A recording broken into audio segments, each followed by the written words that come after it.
বন্ধুরা, কিছুদিন পরেই আসছে মহাশিবরাত্রি, যা এই বছর 2025 সালের আগামী 26 এবং 27 তারিখ পালিত হবে। তাই মহাদেবের এই প্রিয় মাসে আমাদের অবশ্যই কিন্তু কিছু নিয়ম পালন করা উচিত। কারণ ভোলানাথের যদি আপনারা এই মহাশিবরাত্রির রাত্রিতে আশীর্বাদ পেতে চান, তো ভিডিওতে বলা এই নিয়মগুলো আপনারা অবশ্যই মেনে চলুন। যেমন এই মাসে গরুকে সামান্য কিছু জিনিস খাওয়ালে অপার পূর্ণ ধন এবং সৌভাগ্যে ভগবান শ্রীকৃষ্ণ, মহাদেব, মা লক্ষ্মী তাদের ভরিয়ে দেয়।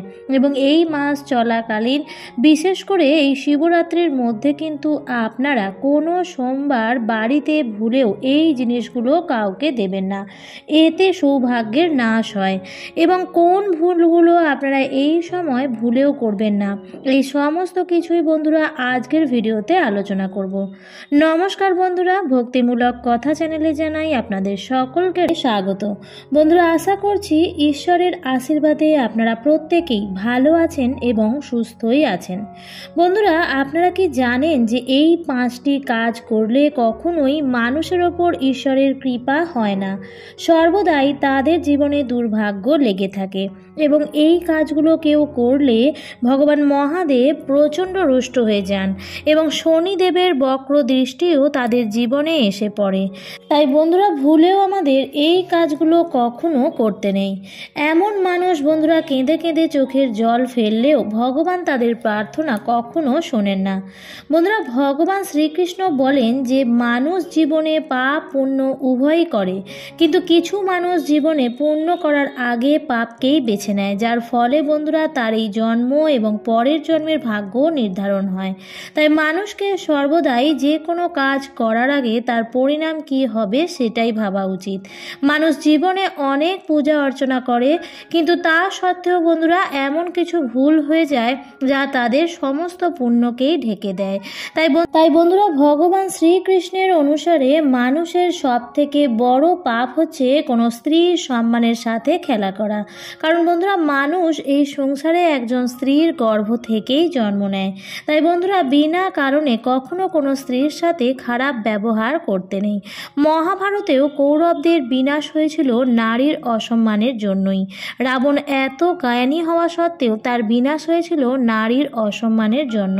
তাই বন্ধুরা, ভুলেও কখনো আমাদের এই কাজ কখনোই করতে নেই। বন্ধুরা, বর্তমান সময়ে এমন অনেকেই আছেন যে ঈশ্বরের অস্তিত্বকে অস্বীকার করেন, কিন্তু বন্ধুরা যিনি এই অনন্ত ব্রহ্মাণ্ডকে সৃষ্টি করেছেন তাকে জানা অতটাও সহজ নয়। শুধুমাত্র মূর্খতার কারণে ঈশ্বরের অস্তিত্বকে চ্যালেঞ্জ করা উচিত নয়। তাই ঈশ্বরের অস্তিত্বকে অস্বীকার করা মহাপাপ। বন্ধুরা, বিনা কারণে কারোর ক্ষতি করা বা কাউকে হত্যা করা পাপ, সে পশু হোক বা মানুষই হোক। ঈশ্বর আমাদের সবাইকে সৃষ্টি করেছেন তাকে বাঁচার জন্য। তাই আমাদের কারোর অধিকার নেই যে ঈশ্বরের বানানো সৃষ্টিতে কাউকে হত্যা করা।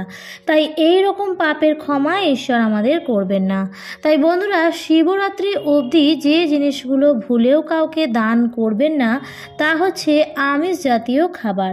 বন্ধুরা, যখন আমাদের বাড়িতে কোনো ভালো মন্দ রান্না হয়, যেমন মাছ, মাংস বা যে কোনো খাবার, আমরা তখন আমাদের প্রতিবেশীদের তা দিয়ে থাকি। কিন্তু এই সময় বন্ধুরা এই সমস্ত খাবার ভুলেও কাউকে দান করবেন না।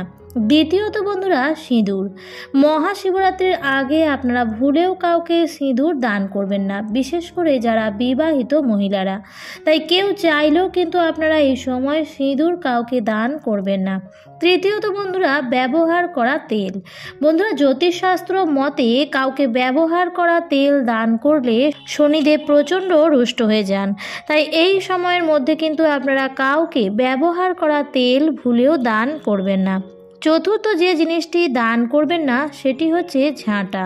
বন্ধুরা, এই সময় ভুলেও কিন্তু আপনারা বাড়ির ঝাঁটা কাউকে দেবেন না, নইলে বন্ধুরা ঝাঁটার সাথে সাথে আপনাদের সৌভাগ্য বাড়ি ত্যাগ করবে। পঞ্চমত বন্ধুরা, কোনো ধারালো জিনিসপত্র এই সময় আপনারা কাউকে দান করবেন না। এছাড়াও কোনো প্লাস্টিকের তৈরি জিনিসও এই সময় আপনারা দান করবেন না, এতে পরিবারের সুখ শান্তি নষ্ট হয়ে যায়। ষষ্ঠত হলো বন্ধুরা বাসি বা পচা খাবার। বন্ধুরা খাদ্য দান করা হলো মহাদান, কিন্তু যদি আমাদের বেঁচে যাওয়া খাবার বা বাসি খাবার কোনো অসহায় ব্যক্তিকে যদি দান করা হয়, তাহলে মানা হয় এতে মা অন্নপূর্ণাকে অপমান করার সমান। তাই এই ভুল কিন্তু বন্ধুরা আপনারা জেনে বুঝে বা না জেনে একদমই এই ভুল করবেন না।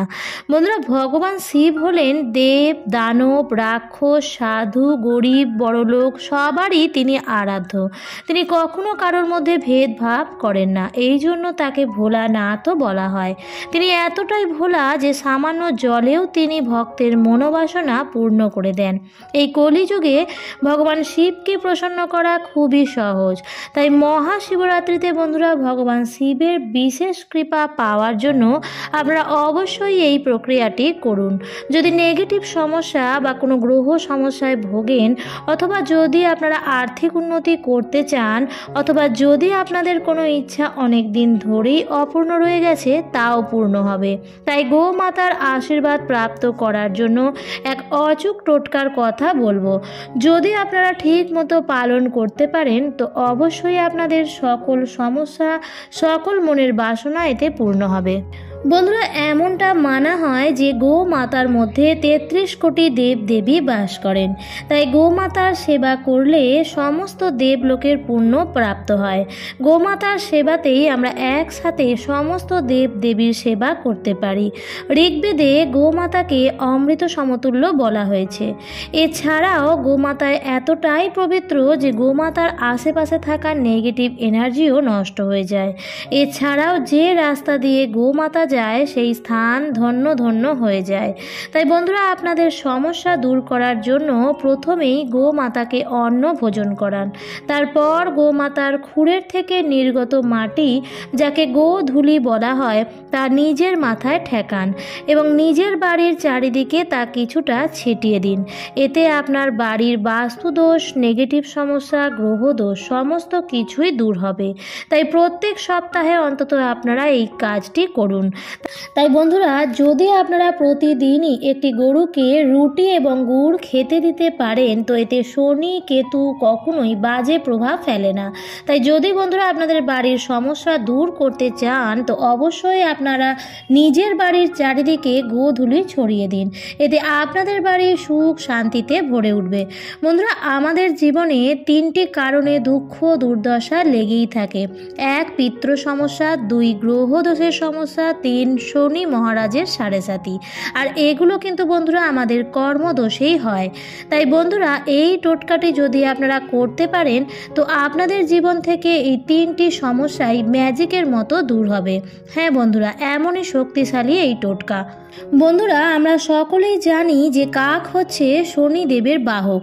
এছাড়াও কাককে যমরাজের দূতও বলা হয়। আর কুকুর হলো বন্ধুরা ভগবান কাল ভৈরব দেবের বাহন। তাই ভূত প্রেত বা নেগেটিভ এনার্জিদের কুকুর আগে থেকেই দেখতে পায়। এছাড়াও গ্রহের কুপ্রভাব থেকেও আমাদের রক্ষা করে। ঠিক তেমনই কাক আমাদের বাড়িতে পিতৃলোক থেকে আসা খবর নিয়ে আসে। শিবপুরাণে ভগবান শিব মাতা পার্বতীকে নিজেই বলেছেন। তাই বন্ধুরা আপনারা এই প্রক্রিয়াটি ভালোভাবে জেনে নিন।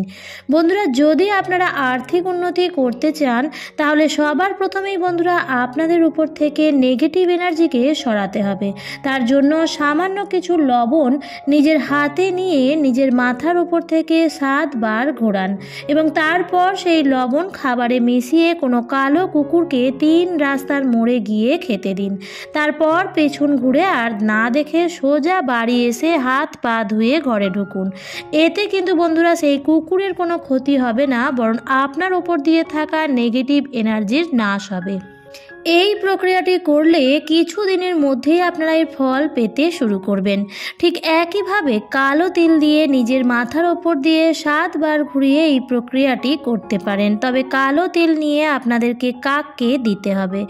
এটা আপনার বাড়ি থেকে নেগেটিভ এনার্জি কাক নিয়ে পিতৃলোকে চলে যাবে।